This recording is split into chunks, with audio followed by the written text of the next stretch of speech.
तो खबरों की शुरुआत करते हैं सुपरफास्ट से। सीएम योगी आज सुदर्शन भारत परिक्रमा को हरी झंडी दिखाकर रवाना करेंगे। लखनऊ के 10 नब्बे चौराहे पर सुबह 8:30 बजे कार्यक्रम का आयोजन होगा।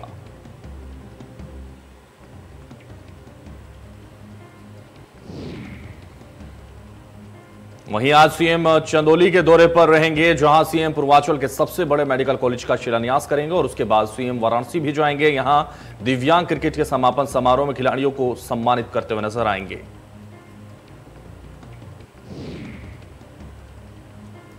राहुल गांधी 2 मुख्यमंत्रियों के साथ लखीमपुर जाएंगे। साथ ही कांग्रेस नेता सचिन पायलट भी साथ होंगे। योगी सरकार की ओर से इजाजत दी गई है। लखनऊ में धारा 144 लागू है। सपा प्रमुख अखिलेश यादव का शाहजहांपुर दौरे पर रहेंगे। इस दौरान अखिलेश सिख समुदाय के लोगों से मुलाकात करेंगे। साथ ही समाजवादी पार्टी के संस्थापक सदस्य स्वर्गीय राममूर्ति वर्मा को श्रद्धांजलि देंगे। लखीमपुर खीरी में पूरी घटना की जांच के लिए एसआईटी गठित कर दी गई है। 6 सदस्यों की एसआईटी टीम बनाई गई है। पूरी घटना की निष्पक्ष जांच होगी।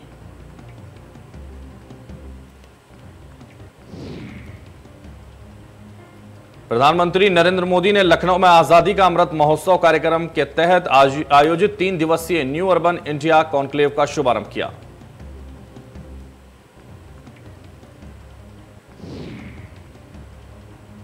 आजादी का अमृत महोत्सव कार्यक्रम के दौरान यूपी के 75 जिलों के 75,000 लाभार्थियों को डिजिटल चाबियां सौंपी गई हैं।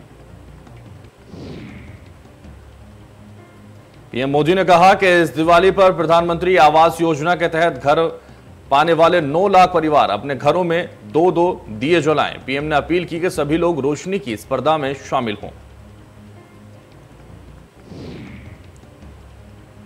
पीएम मोदी ने कहा कि दीपावली के दिन अयोध्या में 7.5 लाख दिए जलेंगे। उधर अयोध्या में दिए जलेंगे, इधर 9 लाख घरों में 2-2 दियों का प्रकाश होगा। 18 लाख दिए जलेंगे। ये देखकर भगवान राम भी प्रसन्न होंगे।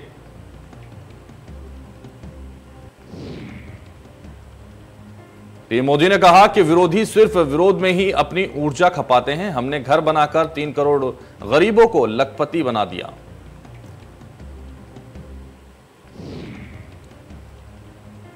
और इस दौरान पीएम मोदी ने 7 शहरों के लिए सिटी बस सेवा के तहत 150 इलेक्ट्रिक बसों का उद्घाटन कर ई बस सेवा योजना की शुरुआत की। पीएम मोदी ने 4,737 करोड़ की 75 परियोजनाओं का उद्घाटन भी किया। पीएम मोदी ने कहा कि इस बात की भी खुशी होती है कि देश 75,000 घरों में 80% से ज्यादा मालिकाना हक महिलाओं का है या फिर वो ज्वाइंट ओनर हैं। ये नारी का सच्चा सम्मान है।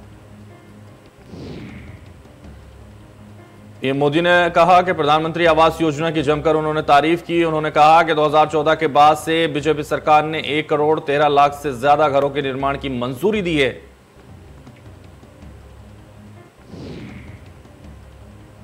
आजादी का अमृत महोत्सव कार्यक्रम में बोलते हुए सीएम योगी ने कहा कि मलिन बस्तियों में बुनियादी सुविधाओं पर काम किया जा रहा है। योगी ने कहा कि प्रदेश विकास के रास्ते पर आगे बढ़ रहा है। सीएम ने कहा कि कोरोना महामारी के दौरान प्रदेश के प्रबंधन की तारीफ विश्व स्वास्थ्य संगठन ने भी की है। प्रदेश की जनता को अब तक 11 करोड़ वैक्सीन लगाई जा चुकी है और 7 लाख वेंडर्स को लोन दिया गया है। सीएम योगी ने कहा कि शहरी क्षेत्रों में पब्लिक ट्रांसपोर्ट का सिस्टम भी मजबूत हुआ है। लखनऊ, गाजियाबाद, नोएडा और ग्रेटर नोएडा में मेट्रो रेल चल रही है। कार्यक्रम में सीएम योगी ने कुंभ में व्यवस्थाओं की तारीफ की। उन्होंने कहा कि कुंभ ने स्वच्छता, सुरक्षा और सुव्यवस्था का मानक दिखाया। अन्य राज्यों को भी इतने बड़े आयोजनों के लिए नई दिशा दी है।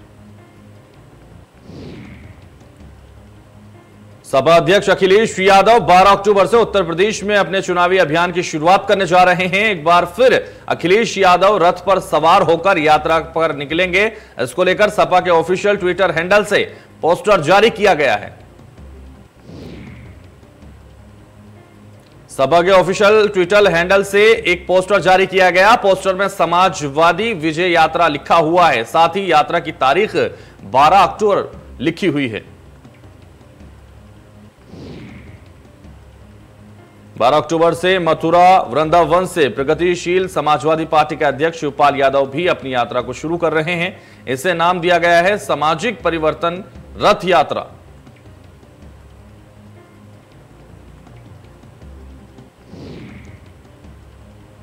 लखीमपुर खीरी में 4 किसानों समेत 8 लोगों की मौत के मामले में केंद्रीय गृह राज्य मंत्री और बीजेपी नेता अजय मिश्रा के बेटे आशीष मिश्रा सवालों के घेरे में। इस बीच उन्होंने अपने ऊपर लगे आरोपों से इनकार किया है।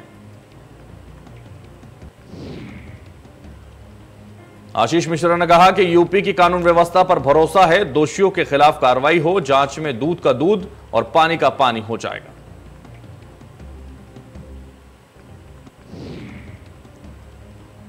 आशीष मिश्रा ने बेटे के बचाव में कहा कि बेटे के खिलाफ एक भी सबूत मिला तो इस्तीफा दे दूंगा।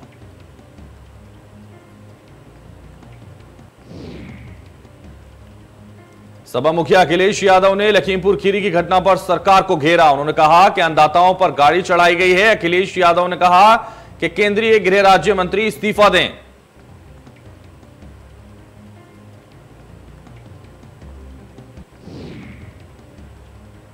शांति भंग करने के आरोप में कांग्रेस महासचिव प्रियंका गांधी वाड्रा, राज्यसभा सांसद दीपेंद्र हुड्डा और यूपी कांग्रेस के मुखिया अजय कुमार लल्लू समेत 11 लोगों के खिलाफ केस दर्ज। सीतापुर में पीएससी गेस्ट हाउस के बाहर कांग्रेस समर्थकों का विरोध जारी, जहां पार्टी नेता प्रियंका गांधी वाड्रा को हिरासत में लिया गया था। प्रियंका को लखीमपुर जाते वक्त सीतापुर में हिरासत में लिया गया था। सीतापुर में प्रियंका के कमरे के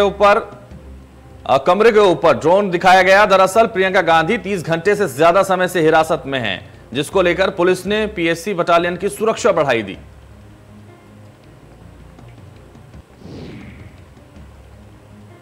प्रियंका गांधी ने हिरासत से एक नया वीडियो जारी किया। प्रियंका गांधी ने अपने बयान का वीडियो जारी करते हुए कहा कि मंत्री अजय मिश्रा को बर्खास्त किया जाए और मंत्री के बेटे को तत्काल गिरफ्तार किया जाए। कांग्रेस नेता राहुल गांधी का ट्वीट। राहुल ने कहा, सत्याग्रह नहीं रुकेगा, जिसे हिरासत में रखा है वो डरती नहीं, सच्ची कांग्रेसी है, हार नहीं मानेगी।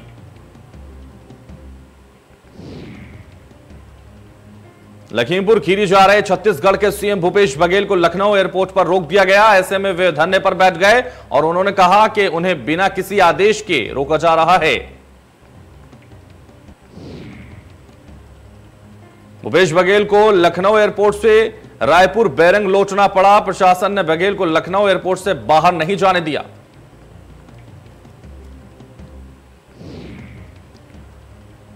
बलिया के बेरिया विधानसभा से बीजेपी विधायक सुरेंद्र सिंह ने बड़ा बयान देते हुए कहा कि लखीमपुर की घटना सपा के गुंडों द्वारा प्रायोजित है और सपा के गुंडों द्वारा मंत्री के बेटे पर हमला किया गया।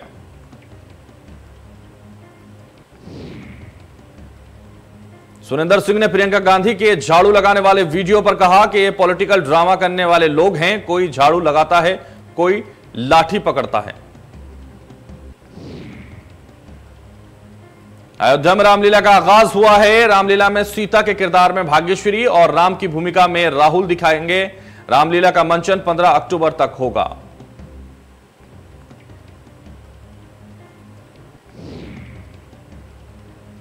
वहीं आम दर्शकों को रामलीला स्थान पर आने की अनुमति नहीं मिलेगी। दूरदर्शन सहित सोशल मीडिया के माध्यम से दर्शक रामलीला का आनंद उठाएंगे।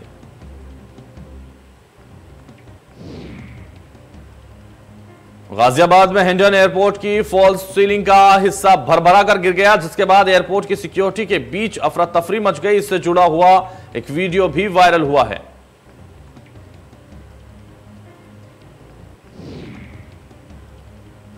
वीडियो में फॉल्स सीलिंग का पार्ट गिरा हुआ देखा जा सकता है। इससे पहले भी यहां पर फॉल्स सीलिंग का हिस्सा गिरने का मामला सामने आ चुका है।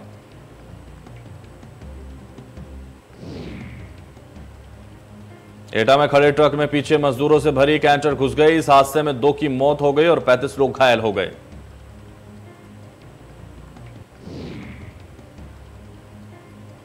इस हादसे में एक बच्चे समेत मौत हो गई। एक बच्चे की मौके पर पहुंची पुलिस ने घायलों को जिला अस्पताल में भर्ती करा दिया।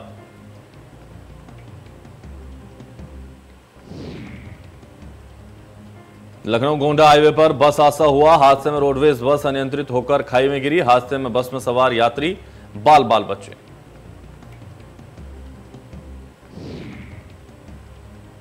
एटा में विरामपुर प्राथमिक विद्यालय में मिड डे मील में खाने का अच्छा न मिलने पर इंडिया न्यूज ने खबर को प्राथमिकता से दिखाया। खबर चलने के बाद जिलाधिकारी अंकित अग्रवाल ने मामले का संज्ञान लिया। जिला बेसिक शिक्षा अधिकारी संजय सिंह को जांच के आदेश दे दिए गए। वहीं जांच में प्रधानाध्यापक कामना झोरी को निलंबित भी कर दिया गया। एटा में एक युवक टाइल्स की दुकान पर सामान खरीदने आया, तभी वहां मौजूद अभियुक्त ने उसे गोली मार दी।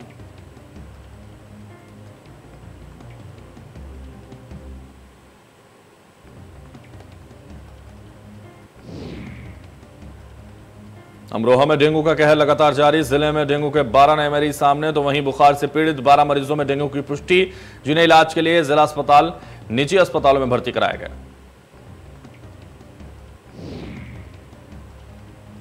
कांग्रेस प्रदेश अध्यक्ष गणेश गोदियाल इन दिनों श्रीनगर दौरे पर। गृह क्षेत्र होने के चलते प्रदेश अध्यक्ष जनता के बीच पहुंचने का कोई भी मौका नहीं छोड़ रहे हैं।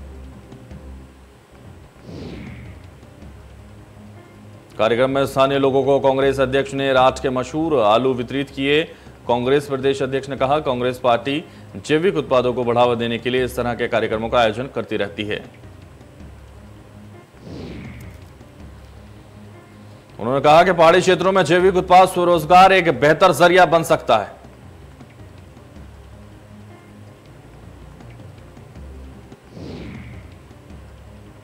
केदारनाथ धाम के लिए अब यात्री हेलीकॉप्टर सेवा भी यात्रा कर सकते हैं।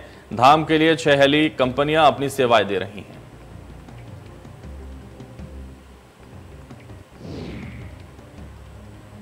उत्तराखंड एसटीएफ को बड़ी कामयाबी मिली है। एसटीएफ ने हरिद्वार सहित कई बड़े व्यापारियों को निशाना बनाने वाले गिरोह के 4 सदस्यों को गिरफ्तार कर लिया। यह गिरोह हरिद्वार के बड़े व्यवसायी को डरा धमकाकर अवैध वसूली और जानलेवा हमले करता था। गिरोह के तार अल्मोड़ा से जेल तक जुड़े हुए हैं। एसटीएफ ने सबसे पहले अल्मोड़ा जेल में छापा मारा और इस छापे के दौरान अल्मोड़ा जेल से 3 मोबाइल फोन, 4 सिम, मादक पदार्थों की खेप और 1,29,000 रुपए बरामद कर लिए गए। कैबिनेट मंत्री बंशीधर भगत ने नई दिल्ली में केंद्रीय मंत्री हरदीप पुरी से मुलाकात की। इस दौरान उन्होंने राज्य से जुड़े कई अहम मुद्दों पर चर्चा की।